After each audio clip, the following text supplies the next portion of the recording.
안녕하세요. 운전하는 곰돌이입니다. 오늘은 제가 일하면서 느꼈던 가장 많이 일어나는 교통사고 유형의 5가지에 대한 과실 비율에 대해서 설명을 좀 해드리고자 합니다. 왜냐하면 이 사고들은 여러분 또는 여러분 주변에서 무조건 한 번씩은 나온 케이스일 거예요.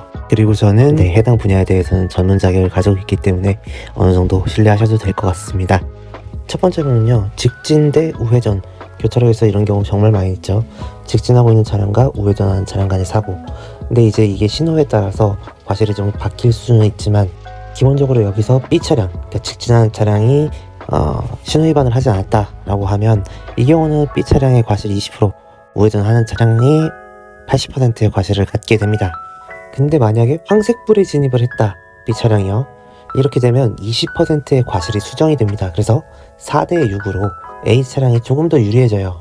근데 심지어 자동차 B가 직진할 때 적색 신호, 그러니까 즉 신호 위반을 해서 갔다 라고 했을 때, 이때는 직진 차량이 불법 행위를 저질렀기 때문에 가해자가 됩니다.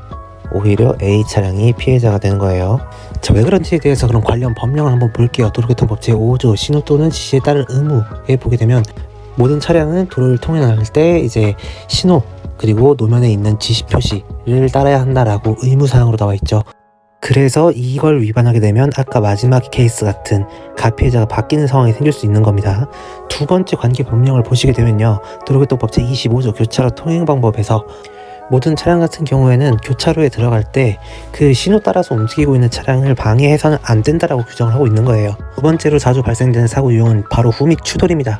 뒤에서 그냥 갖다 때린 케이스죠. 흔히 여러분들 이 후미 추돌인 경우에는 100대 0 부과실이라고 알고 계실 건데, 맞습니다. 특별한 경우를 제외하고는요.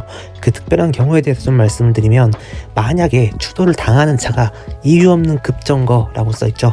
이런 경우를 하게 됐다, 그러면 30%의 과실을 부여받습니다. 여기서 말하는 급정거는 꼭 반드시 차량이 정지를 할 때까지 멈춰야 된다는 아니고요.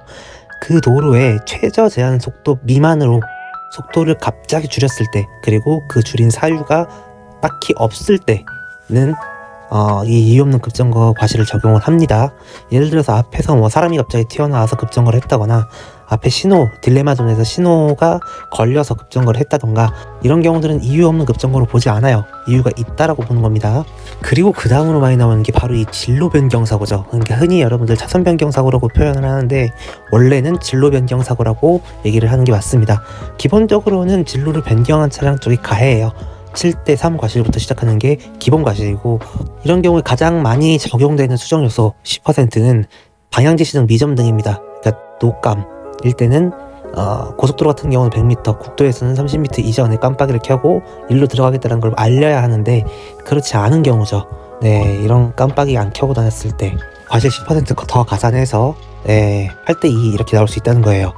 그리고 중대한 과실이라 그래서 20%로 나와 있는 게 있죠. 이런 경우는 어떤 경우냐, 도로교통법에서 얘기하고 있는 진로 변경이 불가능한, 즉 실선이라든지 아니면 고갯마루 부근, 어쨌든 이렇게 도로교통법 제14조에서 지정하고 있는 진로 변경 금지된 곳에서의 진로 변경인 경우 20%의 추가 과실을 합니다. 만약에 깜빡이 안 켜고 이 진로 변경 금지 구역에서 차선 변경을 했다, 이건 100대 0 나올 수 있습니다. 그리고 그 다음으로 많이 나오는 거, 신호 없는 교차로에서 직진하던 차량끼리의 사고, 그러니까 교차하던 중에 사고죠. 이 사고 같은 경우에도 굉장히 많이 나옵니다. 근데 이거 조금 복잡해요. 왜냐, 신호 없는 교차로에 교통통행 우선순위라는 게 있거든요. 도로교통법 제26조를 보게 되면, 교통정리가 되고 있지 않는 교차로에 들어가고자 할 때, 지금 보시고 계시는 화면에 제1항은 선진입 차량에게 우선권이 있다라고 보는 거예요. 그리고 그 다음 우선순위로는 도로 폭이 넓은 도로에서 오고 있는 차량이 우선순위를 갖습니다. 그리고 여기 나와 있지는 않는데, 그 다음 우선순위는 우측 도로에서 오고 있는 차량에게 통행 우선권을 주게 됩니다. 그러니까 결국 순서대로 먼저 진입한 차량이 있으면 그쪽이 우선순위가 있고, 만약에 그게 똑같다라고 하면 넓은 도로에서 진행 중인 차에게 우선권이 있고요. 만약에 도로 폭이 동일했다라고 하면 오른쪽에서 오고 있던 차에게 우선권을 먼저 준다는 거예요. 자, 그러면 지금 이 사진에 나와 있는 케이스는 어떤 상황을 적용해야 될까요? 아마 사진상 봤을 때 진입은 동시 진입으로 보입니다. 실제로 법원 판례들을 보면 진입 자체는 명백하게 선진입이 인정됐을 때, 그런 경우에 선진입을 인정을 해주고 있어요. 두 번째 보시게 되면 도로 폭은 A 차량이 넓습니다.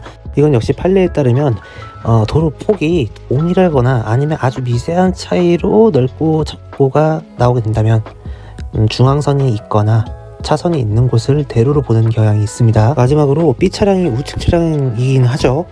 과연 그러면 이런 상황에서는 누구의 과실일까?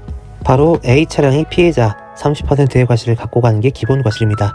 왜냐하면 아까 말씀드렸다시피 진입 자체는 동시에 했지만 A 차량이 넓은 도로에서 오고 있던 것이 인정이 되는 거죠. 만약에 여기서 B 차량이 소로에서 왔지만 먼저 진입을 했다면 B 차량이 피해차가 됩니다. 그러니까 즉 우선순위는 아까 말씀드린 것처럼 먼저 진입한 차량, 그 다음은 넓은 도로에서 오는 차량, 그 다음은 우측 차량입니다. 마지막으로 자주 발생되는 케이스, 바로 주정차된 차량과의 사고죠. 보통 정차되어 있는 차량, 주차되어 있는 차량을 박으면 추돌이랑 비슷하게 일반 과실이에요. 100대 0. 그런데 만약에 이 주차되어 있던 곳이 주정차가 금지되어 있는 곳이다 라고 한다면 흔히 얘기하는 불법 주정차 과실 해서 10% 가산을 할 수 있습니다. 그리고 이뿐만이 아니라 만약에 야간이었다라고 하면 시야불량이 적용이 돼서 10%를 더 가산시킬 수 있어요. 그러니까 불법 주정차 구역에 밤이었다 라고 하면 주차돼 있던 내 차를 누군가 박았을 때 나는 아무것도 한 적이 없지만 나에게도 과실이 20%가 나온다는 거예요. 즉 대인대물에서 20%를 해줘야 된다는 얘기입니다. 그래서 불법 주정차 하지 마시기 바랍니다.